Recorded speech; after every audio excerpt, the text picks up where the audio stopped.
Hello student, last lecture में हमने provisions for issue of debenture इसके बारे में स्टडी किया था। इन दिस लेक्चर में हम procedure for issue of debentures इसके बारे में स्टडी करेंगे। वेरी वेरी इंपॉर्टेंट क्वेश्चन है for the board examination 8 mark के लिए। बोर्ड एग्ज़ाम में इस साल आ सकता है, तो भाई एक क्वेश्चन बराबर करके रखना, वेरी इंपॉर्टेंट है। Procedure for issue of debentures very important question है। So let us start. Which are the process company follow for issue of debentures into the market or for the general public. So let us start. First process is pass resolution in board meeting. So board meeting में company के resolution pass करना पड़ता है company को, ताकि company into market में या general public को डिबेंचर्स इशू कर सके। So see, in the board meeting following resolutions will have to be pass. First, amount and type of debenture to be issued and the term and condition for issue.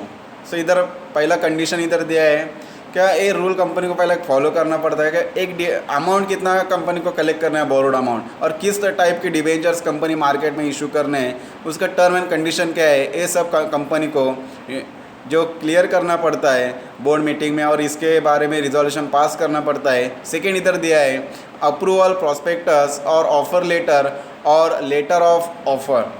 जो company prospectus issue करने वाली है market में, उसके लिए approval लेना ज़रूरी है, या जो कंपनी ऑफर लेटर देने वाली है डिबेंचर होल्डर को, उसके लिए अप्रूवल लेना ज़रूरी है, और इसके लिए बोर्ड मीटिंग में रिजोल्यूशन पास किया जाता है। Then approval appointment of debenture trustees and get their return consent. Debenture trustee के जो कंपनी है बोर्ड ऑफ डायरेक्टर से अपॉइंटमेंट करते, ताकि जो डिबेंचर होल्डर है उनका इंटरेस्ट की प्रोटेक्ट हो सके। And authorise board to create charge on asset of the company. और एक बोर्ड ऑफ डायरेक्टर्स को एक कंपनी अधिकार देती है, और इसके लिए कंपनी के बोर्ड मीटिंग में रिजोल्यूशन पास किया जाता है का जो भी कंपनी के जो चार्ज एसेट है, जो सेलेबल एसेट है, ताकि कंपनी जब फेल टू पे डिबेंचर होल्डर का प्रिंसिपल अमाउंट और इंटरेस्ट जब कंपनी फेल हो जाती है देने में, तो बोर्ड ऑफ डायरेक्टर का अधिकार है कि कंपनी का जो एसेट है वो चार्ज कर सके, जो एसेट बेचकर डिबेंचर होल्डर का पैसा कंपनी रिपे कर सके, रिडीम कर सके। देन तो ये पहला प्रोसेस है, क्या इसके लिए कंपनी के मीटिंग में बोर्ड मीटिंग में एक रिजोल्यूशन पास करना पड़ता है, और ये पावर बोर्ड ऑफ डायरेक्टर्स को दिया जाता है कंपनी की तरफ से। तो ये पहला प्रोसेस है जो इसके तहत डिबेंचर इशू करते कंपनी मार्केट में। देन सेकेंड इधर प्रोसेस दिया है hold extraordinary general meeting, EOGM इसको कहा जाता है। क्या कंपनी में जब कंपनी डिबेंचर इशू करती है, तो उसके पहले कंपनी में extra ordinary general meeting hold की जाती है, और उसमें कई जो निर्णय है, जो डिसीजंस है about the issue of debentures, इसके बारे में लिए जाते हैं। If the borrowing power of the board is to be increase, EGM must be held to get the share holders approval through a special resolution. जब भी जो कंपनी के बोर्ड ऑफ डायरेक्टर्स है, जब उनके जो अधिकार से जब बढ़ते या बढ़ाए जाते, या उनके जो अधिकार है उसमें कुछ इंक्रीज़ किया जाता है, तो उसके लिए company extra ordinary general meeting company में होल्ड की जाती है, और इस मीटिंग में एक स्पेशल रिजोल्यूशन पास किया जाता है, और ये रिजोल्यूशन के तहत बोर्ड ऑफ डायरेक्टर्स को एक्स्ट्रा अधिकार दिए जाते हैं। तो एक सेकेंड प्रोसेस है कि जिसके माध्यम से कंपनी अपने डिबेंचर इशू करते है और बोर्ड ऑफ डायरेक्टर्स को एक्स्ट्रा अधिकार ऑफर करती है, देती है। तो ये सेकेंड प्रोसेस है। Third is filing with register of companies. ये सब जो कॉपीज़ है रजिस्टर ऑफ कंपनी के पास फाइलिंग करनी पड़ती है कंपनी का, एक प्रोसेस है। Secretary has to file the special resolutions and copy of prospectus, offer letter of offer with register of companies within 30 days of the board meeting. So जो भी board meeting हुई है उसकी एक copy, और उसमें कौन से रिजोल्यूशन पास हुए, ये सब उसकी एक कॉपी रजिस्ट्रार के पास, जो कंपनी का रजिस्ट्रार है, कंपनी का नोंदनी अधिकार है, उसके पास 30 दिन के अंदर, जब भी जो मीटिंग हुई है उसके बाद 30 दिन के बाद, लेकिन 30 दिन के जो अंदर है वो ये जो रिजोल्यूशन से जो कॉपी है वो कंपनी के जो रजिस्ट्रार है उसके ऑफिस में कंपनी को जो सेक्रेटरी है उनको फाइलिंग करनी पड़ती है। तो यही इधर दिया है, filing with registrar of company. So जो सेक्रेटरी है वो इस तरह की जो स्पेशल रिजोल्यूशन कॉपी है जो कंपनी के मीटिंग में सैंक्शन हुए, पास हुए रिजोल्यूशन, तो उनका एक एक कॉपी से जो कंपनी का रजिस्ट्रार है उसके ऑफिस में फाइलिंग करनी पड़ती है। तो एक प्रोसेस है कि जिसके माध्यम से कंपनी डिबेंचर्स इशू करती है मार्केट में, और जो भी रिजोल्यूशन कॉपी है वो कंपनी का सेक्रेटरी इस तरह से रजिस्टर ऑफिस में फाइलिंग करती है। तो एक प्रोसेस है। देन 4 नंबर का प्रोसीजर दिया है, obtaining credit rating. Credit rating company जो भी सिक्योरिटीज़ कंपनी मार्केट में इशू करती है उसके लिए कंपनी को क्रेडिट रेटिंग ऑब्टेन करना पड़ता है। जो क्रेडिट रेटिंग एजेंसी है वो इस तरह के क्रेडिट रेटिंग जो सिक्योरिटीज है उसको देती है। So see company gets its debentures rated by 1 और more credit rating agencies. So इस तरह से जब भी कोई कंपनी डिबेंचर इस तरह के सिक्योरिटीज इशू करती है तो उसके लिए कंपनी को क्रेडिट रेटिंग जो बाहर की एजेंसी है वो क्रेडिट रेटिंग करके देती है। The rating must be mention in the prospectus, offer letter और लेटर ऑफ ऑफर। सो इस तरह से जो भी कंपनी जो भी एजेंसी है जो उन्होंने कंपनी के जो सिक्योरिटीज़ है, डिबेंचर से, डिपॉजिट्स है, इनके लिए जो रेटिंग क्रेडिट रेटिंग दिए है वो कंपनी के प्रॉस्पेक्टस में या जो ऑफ़र लेटर कंपनी इशू करती है उसमें मेंशन होना चाहिए। सो क्रेडिट रेटिंग क्या क्या, कंपनी क्रेडिट वर्दीनेस, कंपनी कितने भरोसे लायक है, कंपनी के ऊपर कितना विश्वास किया जा सकता है, और जो डिबेंचर कंपनी इशू करने वाली उसमें कितना रिस्क है या नहीं, ये सब मेंशन जो क्रेडिट रेटिंग एजेंसी है वो इसमें करती है, और अपना जो सर्टिफिकेट है वो कंपनी को ऑफ़र कर दिया, कंपनी को इशू करती है। तो इस तरह से क्रेडिट रेटिंग एजेंसी अपना जो क्रेडिट रेटिंग है वो हर डिबेंचर्स को देते हैं, और इस तरह से जो भी सर्टिफिकेट है वो कंपनी को इशू करती है ताकि कंपनी अपने प्रॉस्पेक्टस में जनरल लोगों के लिए इस तरह से जो इन्फॉर्मेशन है वो दे सके, और लोगों को भी मालूम हो सके क्या कंपनी ने जो डिबेंचर कंपनी इशू करने वाली है उसमें कितना रिस्क है क्या नहीं, वो कितने भरोसे लायक है क्या नहीं, और बाद में लोग जो आम जनता है वो निर्णय लेती है कि इस तरह के डिबेंचर हम परचेस करेंगे या नहीं। सो ये एक प्रोसेस है क्या, इस माध्यम से जो भी कंपनी है, जो भी सेक्रेटरी या जो भी बोर्ड ऑफ डायरेक्टर्स है वो आपने जो डिबेंचर इशू करने वाले उसके लिए क्रेडिट रेटिंग जो क्रेडिट रेटिंग एजेंसी है उनके माध्यम से करते, और अपने डिबेंचर्स को जो सिक्योरिटीज है उनको क्रेडिट रेटिंग दिया जाता है, और ये सब जानकारी प्रॉस्पेक्टस में कंपनी देती है। तो इस तरह से क्रेडिट रेटिंग होती है, एक प्रोसेस है। देन नंबर 5 है, इधर दिया है 5 number process, enter into underwriting agreement. Underwriting agreement enter किया जाता है। देखो, company enters into an underwriting agreement for underwriting its debentures. Underwriter, who is underwriter, आपने स्टडी किया रहेगा अंडरराइटर के बारे में। अंडरराइटर कौन है? जब भी कंपनी इस तरह के कंपनी को बोरो लोन चाहिए, बाहर से पैसा चाहिए, कंपनी बोरोड मनी बाहर से लेती है, और कुछ जो संख्या है वो संख्या में कंपनी डिबेंचर्स इशू करती है।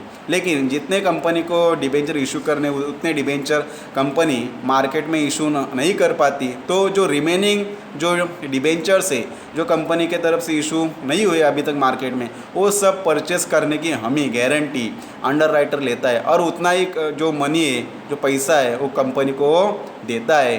तो इस तरह से अंडरराइटर का भी जो एंटर इसमें एग्रीमेंट किया जाता है अंडरराइटर के साथ, कंपनी और जो अंडरराइटर इस तरह के एग्रीमेंट करते ताकि जो अनसोल्ड डिबेंचर्स से जो डिबेंचर इशू किए नहीं कंपनी ने मार्केट में, वो सब डिबेंचर्स जो अंडरराइटर है वो कंपनी को गारंटी देता है कि वो सब डिबेंचर के पैसा हम आपको देंगे, और इस तरह को गारंटी कंपनी को देता है, और इस तरह से कंपनी और अंडरराइटर इसमें एग्रीमेंट होता है। तो एक प्रोसेस है। नेक्स्ट है issue prospectus, letter of offer letter. एक प्रोसेस है कि कंपनी अपना प्रॉस्पेक्टस इशू करती है। प्रॉस्पेक्टस क्या है?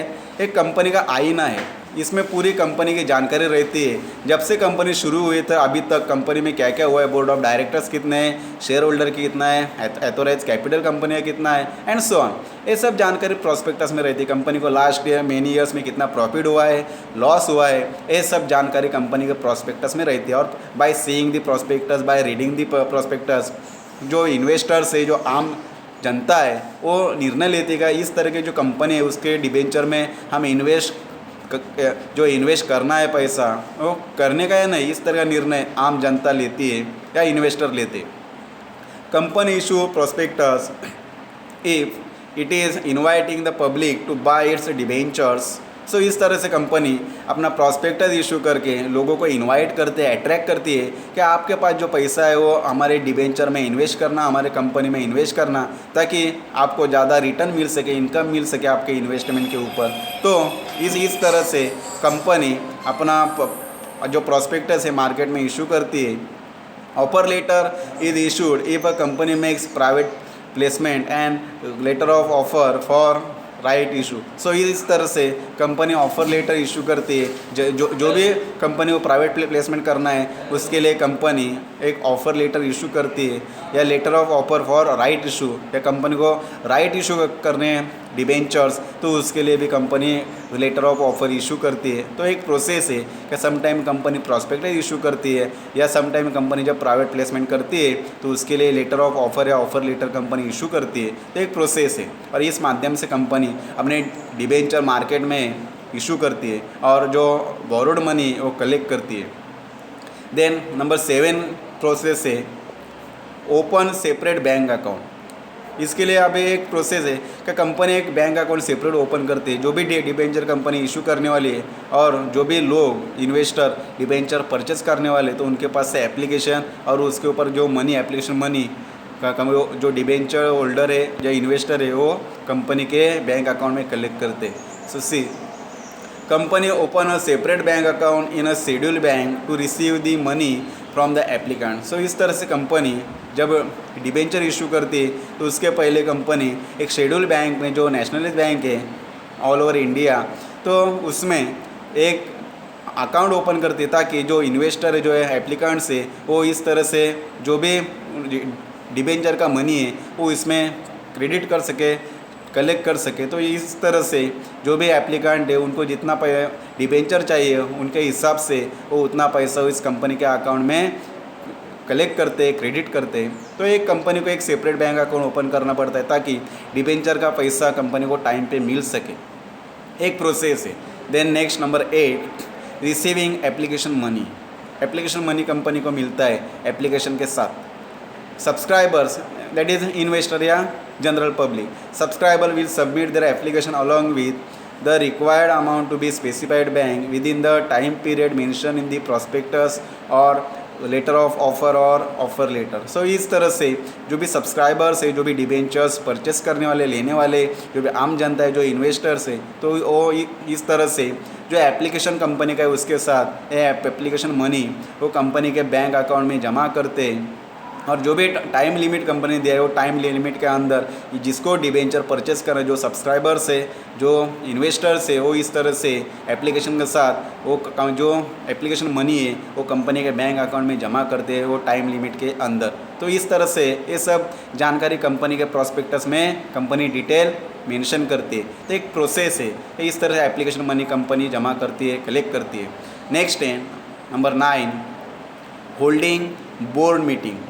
कंपनी बोर्ड मीटिंग होल्ड करती है, जो board of directors which manage the company, जो कंपनी मैनेज करते हैं, और board of directors are the representative of the share holder, ये शेयर होल्डर के प्रतिनिधि है और ये कंपनी मैनेज करते हैं। तो इसकी एक बोर्ड की एक मीटिंग होल्ड की जाती है कंपनी में। See after issue close board meeting is held to decide and approve allotment of debentures. So इस तरह से जब भी कंपनी डिबेंचर इशू करती है मार्केट में तो उसके बाद में एक जो संचालक कंपनी का बोर्ड ऑफ डायरेक्टर्स उनकी एक मीटिंग कंपनी में ली जाती है और बाद में जो अलॉटमेंट किए डिबेंचर उनको अप्रूव किया जाता है और उसके ऊपर डिसाइड किया जाता है। Board also approve create of charges on the company's asset. So इस तरह से board also approve creation of the charges on the company's asset. Suppose sometime company failed to pay the debenture amount with interest. So that time जो debenture holder है वो company का जो भी assets है उसके ऊपर अपना क्लेम कर सकता है, चार्ज कर सकता है और वो मार्केट में बेच कर अपना पैसा रिकवर कर सकता है। तो इस तरह के कौन से एसेट है उसका भी क्रिएट बोर्ड ऑफ डायरेक्टर्स इस मीटिंग में किया जाता है कि ऐसे कौन सी एसेट है कि जिसके ऊपर डिबेंचर होल्डर अपना क्लेम कर सकते हैं। तो एक प्रोसीजर है, इसके माध्यम से कंपनी डिबेंचर्स इशू करती है। Then next number 10, issue of debenture certificate. जैसे कंपनी शेयर होल्डर को शेयर सर्टिफिकेट इशू करती है, वैसे कंपनी डिबेंचर होल्डर को, जो कंपनी के क्रेडिटर्स है, उनको भी कंपनी डिबेंचर सर्टिफिकेट इशू करती है। The allotment procedure has to be completed within 60 days from the receipt of application money. So इस तरह से कंपनी जो भी एप्लीकेशन मनी जब कंपनी को रिसीव होता है, the allotment procedure has to be completed. जब इस तरह का कंपनी डिबेंचर्स इशू और जो अलॉटमेंट है और जो अलॉटमेंट करती है कंपनी डिबेंचर होल्डर को, जो इन्वेस्टर उनको कंपनी डिबेंचर अलॉट करती है, देती है, उसके बाद में और विदिन 60 डेज और 60 दिन के अंदर from the receipt of application money, जो इन्वेस्टर है, जो सब्सक्राइबर्स है, उनके पास से जो मनी मिला उस डेट से लेकर 60 दिन के अंदर, इस तरह का जो अलॉटमेंट प्रोसेस है वो होने के बाद कंपनी को डिबेंचर सर्टिफिकेट इशू करना पड़ता है। Company has to issue debenture certificate within 6 month of allotment of debentures. जब कंपनी इस तरह के डिबेंचर अलॉट करती है अपने डिबेंचर होल्डर को या जो इन्वेस्टर उनको, तो जिस तारीख को कंपनी डिबेंचर अलॉट किए उस तारीख से लेकर 6 महीने के अंदर कंपनी ने अपना डिबेंचर सर्टिफिकेट जो रिलेटेड पर्सन है, जो डिबेंचर होल्डर, जो इन्वेस्टर है, उसको पे करना चाहिए या उसको देना चाहिए।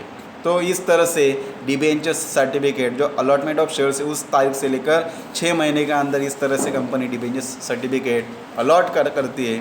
और ये प्रोसेस है कि जिसके माध्यम से कंपनी डिबेंचर इशू करती है। और लास्ट है प्रोसेस इशू ऑफ, नेक्स्ट है make entries in register of debenture holder. So इस तरह से एक लास्ट है प्रोसेस का, जिसको भी डिबेंचर सर्टिफिकेट इशू किया है उसके नाम की entry company register of debenture holder में जो रहता है, ये स्टैट्यूटरी बुक है रजिस्टर ऑफ डिबेंचर होल्डर। जैसे मेंबर का बुक रहता है कंपनी में रजिस्टर ऑफ मेंबर, वैसे डिबेंचर होल्डर का रजिस्टर ऑफ डिबेंचर होल्डर, इसमें एक इंट्रीज किया जाता है कि जिस पर्सन को, जिस डिबेंचर होल्डर को कंपनी ने डिबेंचर अलॉट किया है उसका नाम इसमें लिखा जाता है और वो कंपनी का डिबेंचर होल्डर बन जाता है, क्रेडिटर बन जाता है।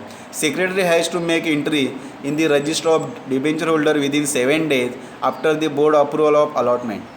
जब भी बोर्ड की मीटिंग होती है और उसमें अलॉटमेंट को अप्रूवल किया जाता है, वो तारीख से लेकर 7 दिन के अंदर इस तरह की एंट्री सेक्रेटरी को रजिस्टर ऑफ डिबेंचर होल्डर में करनी पड़ती है। Then however if debentures are issued in demat form company doesn't maintain the register of debenture holder. जब भी कंपनी इस तरह की कंपनी रहती है कि जो ऑल रिकॉर्ड अपना जो ऑनलाइन रखती है या डीमैट सिस्टम से रखती है, तो उनके लिए जो भी एंट्रीज है डिबेंचर होल्डर के नाम की, वो उसमें मेंटेन कर, जो डिबेंचर होल्डर का रजिस्टर है वो मेंटेन करने की ज़रूरत नहीं रहती, क्योंकि उनका सब रिकॉर्ड डीमैट में, जो डीमैट अकाउंट है उसमें सब रिकॉर्ड है। तो इस तरह से जो भी कंपनी इस तरह से रिकॉर्ड करती है डीमैट से, उसके लिए रजिस्टर ऑफ डिबेंचर मेंटेन करने की ज़रूरत नहीं। लेकिन जो कंपनी डीमैट में अपने जो डिबेंचर होल्डर है उनके नाम नहीं रिकॉर्ड करती, या जो कंपनी सिंपल कंपनी है तो वो कंपनी के लिए अपने जो डिबेंचर होल्डर का नाम है वो रजिस्टर ऑफ डिबेंचर होल्डर में लिखना कंपलसरी है, अनिवार्य है। और ये नाम लिखने के बाद डिबेंचर जो रजिस्टर ऑफ डिबेंचर है उसके बाद में वो कंपनी का एथोराइज डिबेंचर होल्डर हो जाता है। तो इस तरह से सब कंपनी के प्रोसेस है कि जिसके माध्यम से कंपनी अपने डिबेंचर इशू करते। तो जो पहला प्रोसेस है हमने देखा pass resolution in board meeting. Then second हमने देखा hold extraordinary general meeting, ये सेकंड प्रोसेस है। थर्ड हमने देखा filing with register of companies. Then हमने फोर्थ देखा ऑब्टेनिंग क्रेडिट रेटिंग। देन हमने 5 प्रोसेस देखा enter into underwriting agreement. Then हमने 6 नंबर का प्रोसेस देखा, इधर हमने issue prospectus, letter of offer and offer letter. Then हमने नेक्स्ट प्रोसेस देखा open separate bank account. 8 number का प्रोसेस हमने देखा रिसीविंग एप्लीकेशन मनी। 9 नंबर का हमने प्रोसेस देखा होल्ड बोर्ड मीटिंग। 10 नंबर का हमने प्रोसेस देखा issue of debenture certificate. And last हमने प्रोसेस देखा इशू ऑफ डिबेंचर के बारे में, make entries in register of debenture holder. तो ये इस तरह से एक वेरी इंपॉर्टेंट क्वेश्चन है क्या procedure for issue of debentures. Very important question है, बोर्ड एग्जाम में इस साल आ सकता है, तो बराबर इसका पढ़ाई करना है। हेडिंग बहुत इंपॉर्टेंस है। तो आज के लिए इतना ही, अगले लेक्चर में हम नेक्स्ट हेडिंग देखेंगे। Thank you.